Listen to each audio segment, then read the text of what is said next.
സിന്ദൂരരേഖ ഭാഗം 27. ശരിയെങ്കിൽ ഞാൻ ഏട്ടത്തിയെ വിളിച്ചോളാം.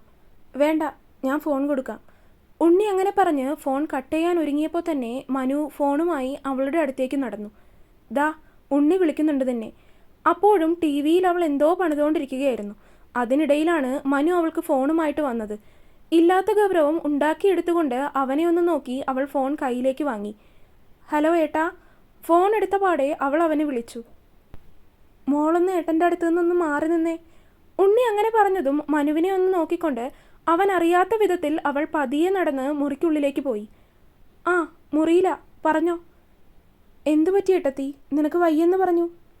ഓ, മനുവേട്ടൻ ഒരു ചപ്പാത്തിയും പരിപ്പ് കറിയും വാങ്ങിക്കൊണ്ടു വന്നു. നല്ല വിശപ്പുണ്ടായിരുന്നത് കൊണ്ട് ഞാൻ അതെടുത്ത് കഴിക്കുകയും ചെയ്തു. അത് പറ്റിയില്ല. കുറച്ച് കഴിഞ്ഞപ്പോൾ തന്നെ ഛർദി തുടങ്ങി. എന്നിട്ട് ഇപ്പോൾ എങ്ങനെയുണ്ട്? ഇപ്പോൾ വലിയ കുഴപ്പമൊന്നുമില്ല ഏട്ടാ. അത് ഇന്ന് രാവിലെ തന്നെ എഴുന്നേറ്റപ്പോൾ മാറിയിരുന്നു. അവിടുത്തെ ഭക്ഷണമൊന്നും ഇഷ്ടപ്പെട്ടില്ലെങ്കിൽ സാധനങ്ങളൊക്കെ വാങ്ങി എന്തെങ്കിലുമൊക്കെ ആയിട്ട് ഉണ്ടാക്കി കഴിച്ചാൽ മതി കേട്ടോ. വെറുതെ ആവശ്യമില്ലാത്തതൊക്കെ കഴിച്ച് ആരോഗ്യം നശിപ്പിക്കണ്ട. അവൻ പറഞ്ഞതും അതിന് അവളൊന്ന് മൂളി. കുറച്ചു മുൻപ് ഏട്ടനോടാണോ മനുവേട്ടൻ ദേഷ്യപ്പെട്ടത്? കുറച്ചു കഴിഞ്ഞപ്പോഴാണ് അവൾ കുറച്ചു മുൻപ് താൻ കേട്ട സംഭവം ഓർത്തത്. അങ്ങനെ ചോദിച്ചപ്പോൾ തന്നെ മറുവശത്ത് കുറച്ചു നേരം നിശബ്ദമായി. അപ്പോൾ തന്നെ അവൻ്റെ കയ്യിൽ നിന്ന് ഉണ്ണിക്കാണ് കിട്ടിയിരിക്കുന്നത് എന്ന കാര്യം അവൾക്ക് മനസ്സിലാവുകയും ചെയ്തു. എന്തായിരുന്നു ഏട്ടാ കാരണം? ഓ, നിനക്ക് വയ്യാതെ കിടക്കുവാണെന്ന് ഏട്ടൻ പറഞ്ഞു. അപ്പം ഞാൻ തമാശയ്ക്ക് ചോദിച്ചു നിനക്ക് ബേബി വരാൻ പോവാണോ എന്ന്. ഏട്ടാ! അമ്മാളും അത് കേട്ടപ്പോൾ തന്നെ അവനെ പല്ല് കടിച്ചുകൊണ്ട് വിളിച്ചു. ഹിഹി, വെറുതെ. പക്ഷെ കിട്ടി. നല്ല കാര്യം. ഇതല്ല, ഇതിനപ്പുറം കിട്ടണമായിരുന്നു. ഹിഹി. അമ്മാളു അവനെ തിരികെയും കളിയാക്കി. കുറച്ചു സമയം രണ്ടുപേരും സംസാരിച്ചു കഴിഞ്ഞതിന് ശേഷം ഫോൺ വെച്ചു. അമ്മാളുവിനാണെങ്കിൽ അപ്പോഴേക്കും വിശന്നു തുടങ്ങുകയും ചെയ്തിരുന്നു. രാത്രി കഴിച്ച ഭക്ഷണം മുഴുവൻ ഛർദ്ദിച്ചു കളഞ്ഞു. രാവിലെ എഴുന്നേറ്റിട്ട് ഇത്രയും നേരമായിട്ടും ഒരു ഗ്ലാസ് ചായ പോലും കുടിച്ചിട്ടില്ല. അതുകൊണ്ട് തന്നെ വയറിൽ നിന്ന് അതും ഇതുമൊക്കെ ആയിട്ടുള്ള ശബ്ദങ്ങളൊക്കെ കേട്ടു വരുന്നുണ്ട്. അമ്മാളു ഫോൺ കൊണ്ടുപോയി കൊടുക്കാനെന്ന രീതിയിൽ മുറിയിൽ നിന്ന് പുറത്തേക്കിറങ്ങി. ഫോൺ ടി വി കണ്ടിരിക്കുകയായിരുന്ന അവൻ്റെ നേരെ ഫോൺ നീട്ടിക്കൊണ്ട് അമ്മാളു പറഞ്ഞതും അവൻ അത് ഫോൺ വാങ്ങി. ബ്രെഡ് വാങ്ങി വെച്ചിട്ടുണ്ട്, ജാമും ഉണ്ട്, വേണമെങ്കിൽ പോയി കഴിക്ക്. അവളോട് പറഞ്ഞുകൊണ്ട് മനു വീണ്ടും ടി വിയിലേക്ക് തന്നെ നോക്കിയിരുന്നു. ഈ സാധനം വർക്കായോ? ഞാനിതിൽ കിടന്ന് ഇത്രയും സമയം കുത്തിപ്പണിത് നോക്കിയിട്ടും ഒന്നും വന്നില്ല എന്ന് ചിന്തിച്ച് ടി വിയിലേക്ക് നോക്കി നിന്നു. കുറച്ചു കഴിഞ്ഞപ്പോൾ വെറുതെ അവനെ നോക്കി ഒന്ന് പുച്ഛിച്ച് കാണിച്ചുകൊണ്ട് അവൾ നേരെ ഡൈനിങ് ഏരിയയിലേക്ക് നടന്നു.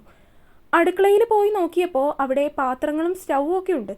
അതിന്ന് സ്റ്റീം ചെയ്യുന്ന പാത്രം എടുത്ത് ബ്രെഡ് ഒന്ന് ആവി കയറ്റിയെടുത്തു. അത് കഴിഞ്ഞ് അതുകൊണ്ടുവന്ന് ഡൈനിങ് ടേബിളിൽ വെച്ചിരുന്ന് ജാം തേച്ച് കഴിച്ചു തുടങ്ങി. ഭക്ഷണം കഴിക്കുന്നതിൻ്റെ ഇടയ്ക്കും മനുവിനെ നോക്കാൻ അവൾ മറന്നില്ല. അവൻ ഇതൊന്നും തന്നെ ബാധിക്കുന്ന കാര്യമല്ല എന്ന രീതിയിൽ ടി വിയിലേക്ക് നോക്കിയിരിക്കുവാണ്. ഇയാൾക്കിന്ന് ഒരിടത്തേക്കും പോവണ്ടേന്നാവോ? അമ്മാളു ഭക്ഷണം കഴിച്ചു കഴിഞ്ഞിട്ടും അവൻ ടി വിയുടെ മുന്നിൽ തന്നെ ഇരുന്ന് അത് കണ്ടുകൊണ്ടിരിക്കുകയാണ്. അങ്ങനെ ഓരോന്ന് ചിന്തിച്ചിരിക്കുകയായിരുന്നു അവൾ. ഇവിടെ പ്രത്യേകിച്ച് ചെയ്യാനായിട്ട് കാര്യങ്ങളൊന്നുമില്ല. ക്ലീനിങ്ങും കാര്യങ്ങളൊക്കെ ഓൾറെഡി ചെയ്ത് നല്ല അടിപൊളിയാക്കിയിട്ടിരിക്കുകയാണ്. പിന്നെ അടുക്കളയിൽ കയറി എന്തെങ്കിലും പരീക്ഷണങ്ങൾ ചെയ്യാനാണെങ്കിൽ അടുക്കളയിൽ ഉപ്പ് പോലും ഇല്ല. അതെ, അവൻ്റെ മുന്നിൽ വന്ന് നിന്നുകൊണ്ട് അവൾ അവനെ പതിയെ ഒന്ന് വിളിച്ചു. മനു വിളി കേട്ടില്ല എങ്കിൽ പോലും അവളുടെ മുഖത്തേക്കൊന്ന് നോക്കി എന്താണെന്ന രീതിയിൽ. ഇവിടെ ഫുഡ് ഉണ്ടാക്കാനായിട്ട് എന്തെങ്കിലും സാധനങ്ങളൊക്കെ വാങ്ങിത്തരുവാണെങ്കിൽ ഞാൻ ഉണ്ടാക്കാം. അല്ലാതെ ഇവിടുത്തെ കൊള്ളില്ലാത്ത ഭക്ഷണം കഴിച്ച് വെറുതെ അസുഖം വരുത്തി വയ്ക്കാൻ എന്നെക്കൊണ്ട് പറ്റില്ല.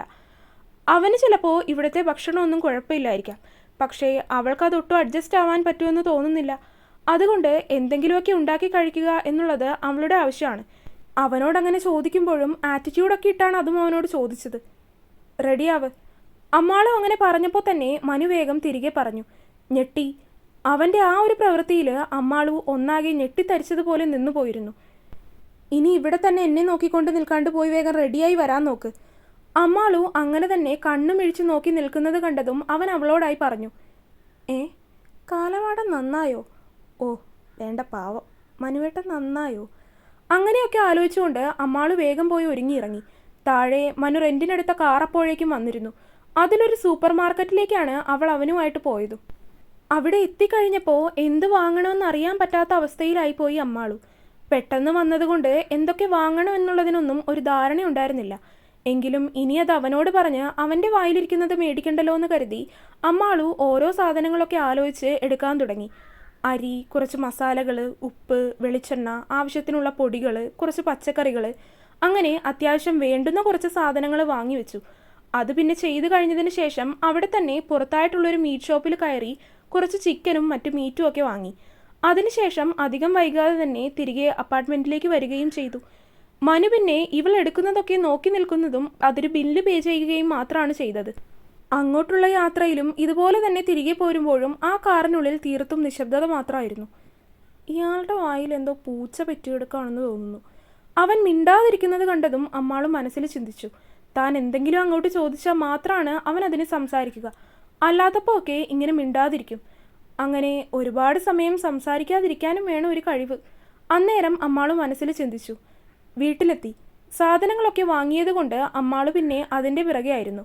അതൊക്കെ അടുക്കളയിൽ കൊണ്ടുപോയി ഒതുക്കി പെറുക്കിയൊക്കെ വെച്ച് ഫ്രിഡ്ജിലൊക്കെ എടുത്തു വെച്ച് അങ്ങനെ രാത്രി വരെ ചെയ്യാനുള്ള ജോലികളുണ്ടായിരുന്നു. കുറച്ച് ഓവർ ക്ലീനിങ് ഒക്കെ ഉള്ളതുകൊണ്ട് എല്ലാം അടക്കി ചായച്ചൊക്കെ വെച്ചു. അത് പിന്നെയും നോക്കി ഭംഗിയാക്കി എല്ലാം ശരിയാക്കി വെച്ചുകൊണ്ടിരുന്നു. മനു പിന്നെ അപ്പുറത്തുള്ള മുറിയിൽ എന്തൊക്കെയോ സെറ്റപ്പൊക്കെ ചെയ്യുവാണ്. എല്ലാം സെറ്റ് ചെയ്ത് കഴിഞ്ഞ് ഒന്ന് പോയി കുളിച്ചു വന്നതിന് ശേഷമാണ് അമ്മാളു ഭക്ഷണം ഉണ്ടാക്കാൻ കയറിയത്. ചോറും മോരുകറിയും ക്യാബേജും മെഴുക്ക് പുരട്ടിയും വെച്ചു. ഫുഡുണ്ടാക്കി വെച്ചിട്ടുണ്ട്. അമ്മാളു എല്ലാം ഉണ്ടാക്കി കഴിഞ്ഞതിന് ശേഷം അവനെ പോയി വിളിച്ചു. മനു അവളെ ഒന്ന് നോക്കി തലയാട്ടിക്കൊണ്ട് വീണ്ടും എന്തൊക്കെയോ ജോലികളിലേക്ക് തന്നെ തിരിഞ്ഞു. എന്തോ അന്ന് അമ്മാളു അവൻ വരുന്നത് വരെ കാത്തിരുന്നു.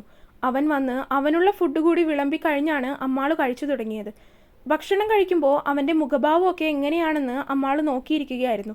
പക്ഷേ അവൻ പ്രത്യേകിച്ച് ഭാവവ്യത്യാസം ഒന്നുമില്ലാതെ അതിരുന്ന് കഴിച്ച പാത്രവുമായി എഴുന്നേറ്റ് പോയി. അത് കണ്ടതും എന്തോ അവൾക്ക് ചെറിയൊരു വിഷമം തോന്നി. എങ്കിലും അവൻ അങ്ങനെയൊക്കെ ആണെന്ന് അറിയാവുന്നത് കൊണ്ട് പിന്നെ അതിനെക്കുറിച്ചൊന്നും ചിന്തിക്കാൻ നിന്നില്ല. ഫുഡ് കഴിച്ചു കഴിഞ്ഞ് കിടക്കാൻ നേരവും അമ്മാളു അവനെ കാത്തു മുറിയിൽ ഒരുപാട് സമയം ഇരുന്നു. കിടക്കുന്നില്ലേ? അവൻ വരാതിരിക്കുന്നത് കണ്ടതും അമ്മാളു അപ്പുറത്തെ മുറിയിലേക്ക് പോയി അവനെ വിളിച്ചു. എന്തെങ്കിലും വയ്യാഴികയുണ്ടോ? അവൻ ചോദിച്ചതും അമ്മാളു ഇല്ലെന്ന രീതിയിൽ ചുമല് കൂച്ചി കാണിച്ചു. എങ്കിലും പോയി ഉറങ്ങാൻ നോക്കിക്കോ, ഞാൻ വന്നോളാം. അവൻ അങ്ങനെ പറഞ്ഞതും അമ്മാളു പിന്നെയൊന്നും മിണ്ടാതെ മുറിയിലേക്ക് തന്നെ പോയി. പിറ്റേ ദിവസം മുതൽ മനു ആകെ തിരക്കിലായിരുന്നു. വീട്ടിൽ തന്നെ ഉണ്ടെങ്കിലും ഒന്ന് സംസാരിക്കാനുള്ള സമയം പോലും ഇല്ലാത്ത വിധത്തിൽ അവൻ ഓരോ കാര്യങ്ങൾ ചെയ്തു തീർക്കുന്ന തിരക്കിലായിരുന്നു. ഏത് സമയവും ഒഴിഞ്ഞു കിടക്കുന്ന ആ മുറിയിൽ പോയി ക്യാൻവാസ് എടുത്ത് ഓരോന്നൊക്കെ വരച്ചു കൂട്ടുന്നതും അത് കളയുന്നതും പിന്നീട് ഡിജിറ്റലായിട്ട് എന്തൊക്കെയോ ചെയ്യുന്നതും ഒക്കെ ആയ തിരക്കുകളിലാണ്. ഇടയ്ക്ക് അമ്മാളും അവനെ ചെന്ന് ചൊറിയും. എങ്കിലും പിന്നീട് അധികം അവനെ ബുദ്ധിമുട്ടിക്കാനും അവൾ അങ്ങനെ നിൽക്കാറില്ല. അടുക്കളയിലെ കാര്യങ്ങളും കുക്കിങ്ങും ഒക്കെ ഇപ്പോൾ മുഴുവനായിട്ടും അമ്മാളുവിൻ്റെ കയ്യിലാണ്. ഓരോ ദിവസവും എന്തെങ്കിലുമൊക്കെ പുതിയ പുതിയ വിഭവങ്ങളാണ് അവൾ ഉണ്ടാക്കാറുള്ളത്. കുറ്റമൊന്നും പറയാതെ തന്നെ മനു അതെല്ലാം ഇരുന്ന് കഴിക്കുകയും ചെയ്യും. അങ്ങനെ മാറ്റമില്ലാത്ത വിധത്തിൽ 2-3 ദിവസം കടന്നുപോയി. ആരോടും സംസാരിക്കാതെ ഒറ്റയ്ക്കുള്ള ഇരിപ്പും മറ്റുമൊക്കെ അമ്മാളുവിന് ഒട്ടും അഡ്ജസ്റ്റ് ചെയ്യാൻ പറ്റാത്ത കാര്യങ്ങളായിരുന്നു. എങ്കിലും ഇടയ്ക്ക് അമ്മയെയും അച്ഛനെയും ഒക്കെ വിളിക്കും. മനുവിൻ്റെ അമ്മയെ വിളിച്ചും ഉണ്ണിയെ വിളിച്ചുമൊക്കെ അവൾ അങ്ങനെ ഇരിക്കും.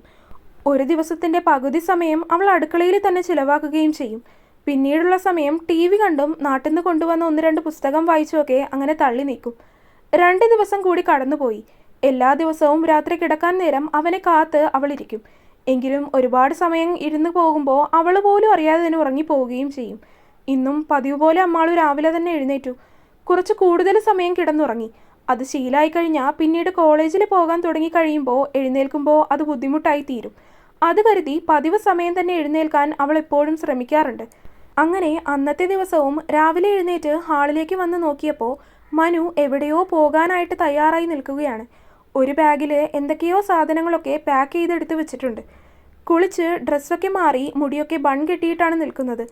അമ്മാളു അവനെയും പാക്ക് ചെയ്ത് വെച്ചിരിക്കുന്ന ബാഗും ഒക്കെ മാറി മാറി നോക്കുന്നുണ്ട്. മനു തിരിഞ്ഞു നോക്കിയപ്പോഴാണ് തന്നെ നോക്കി നിൽക്കുന്ന അമ്മാളുവിനെ അവൻ കാണുന്നത്. എനിക്ക് ഇന്നു മുതൽ ഇവിടെ എക്സിബിഷൻ തുടങ്ങുവാണ്. ഇവിടുന്ന് ഏകദേശം 1/2 മണിക്കൂർ ദൂരത്തേക്ക് ട്രാവൽ ചെയ്യണം. ഇന്നവിടെ ആകെ തിരക്കായിരിക്കും. അതുകൊണ്ട് നിന്നെ കൊണ്ടുപോകാൻ പറ്റില്ല. So stay here. മനു എല്ലാം തീരുമാനിച്ചതുപോലെ പറഞ്ഞതും അതിൽ കൂടുതൽ അഭിപ്രായം പറയാൻ നിൽക്കാതെ അവൻ പറഞ്ഞതിനെല്ലാം അമ്മാളു തലയാട്ടി സമ്മതിക്കുക മാത്രമാണ് ചെയ്തത്. ബ്രേക്ക്ഫാസ്റ്റ്. അമ്മാളു ഉണർന്നു വന്ന് കഴിഞ്ഞതിന് ശേഷമാണ് ബ്രേക്ക്ഫാസ്റ്റൊക്കെ ഉണ്ടാക്കുന്നത്. ഇന്ന് ഉണർന്നു വന്ന സമയമായപ്പോഴേക്കും അവൻ പോകാനായിട്ട് ഒരുങ്ങി ഇറങ്ങിയിട്ടുണ്ട്. ഒന്നും ഉണ്ടാക്കാത്തത് കൊണ്ട് തന്നെ അവൻ ബ്രേക്ക്ഫാസ്റ്റും കഴിച്ചു കാണില്ല എന്നറിയാം. എങ്കിലും ഒരു 10 മിനിറ്റ് കൂടി നിൽക്കുവാണെങ്കിൽ എന്തെങ്കിലുമൊക്കെ ഉണ്ടാക്കി കൊടുക്കാമല്ലോ എന്ന് കരുതിയാണ് അവനോട് അതവൾ എടുത്തങ്ങനെ ചോദിച്ചത്. I have breakfast there. ഇനിയും നിന്നാൽ വൈകും. ഞാൻ ഇറങ്ങുവാണ്. വാതിലടച്ചിരിക്കണം. ആര് വന്നാലും തുറക്കണ്ട. അപ്പോൾ ഇയാൾ വന്നാലും തുറക്കണ്ടേ? അവൻ വലിയ കാര്യം പറയുന്നത് പോലെ പറയുന്നത് കേട്ടതും അമ്മാൾ മനസ്സിൽ ചിന്തിച്ചു. അവൾ അങ്ങനെ ചിന്തിച്ചു നിൽക്കുന്ന സമയം കൊണ്ട് തന്നെ അവൻ വാതിൽ പടി കടന്ന് പുറത്തേക്ക് ഇറങ്ങിയിട്ടുണ്ടായിരുന്നു. അവൻ പോയി കഴിഞ്ഞതും വാതിലൊക്കെ അടച്ചു കഴിഞ്ഞ് അമ്മാളും അകത്തേക്ക് കയറി. ഇന്നിനിയിപ്പോൾ അവനില്ലാത്തത് കൊണ്ട് തന്നെ ബ്രേക്ക്ഫാസ്റ്റും ഉച്ചയ്ക്കുള്ള ലഞ്ചും ഒക്കെ പതിയെ ഉണ്ടാക്കിയാൽ മതി. തനിക്കുള്ളത് മാത്രം മതിയല്ലോ. ബ്രേക്ക്ഫാസ്റ്റിന് എന്തായാലും കാര്യമായിട്ടൊന്നും ഉണ്ടാക്കണ്ടെന്ന് കരുതി പാലും ഓട്സും കൂടി എടുത്ത് കഴിച്ചു. ഉച്ചയ്ക്കുള്ള ലഞ്ചിന് കുറച്ച് ചോറും ഒരു മെഴുക്ക് പുരട്ടിയും ചിക്കൻ വറുക്കുകയും ചെയ്തു. എല്ലാം എളുപ്പം തീരുന്ന പണികളായതുകൊണ്ട് തന്നെ രാവിലെ തന്നെ എല്ലാ ജോലികളും അടുക്കളയിൽ തീർന്നിട്ടുണ്ടായിരുന്നു. തുടരും. അപ്പോൾ വീഡിയോ കണ്ടവരെല്ലാവരും വീഡിയോ ലൈക്ക് ചെയ്യുക. നിങ്ങളുടെ അഭിപ്രായങ്ങൾ എന്തായാലും അത് കമൻറ്റായിട്ട് അറിയിക്കുക. ചാനൽ സബ്സ്ക്രൈബ് ചെയ്യാത്തവർ സബ്സ്ക്രൈബ് ചെയ്യുക. അടുത്ത പാർട്ടായിട്ട് നാളെ വരാട്ടോ. ബൈ.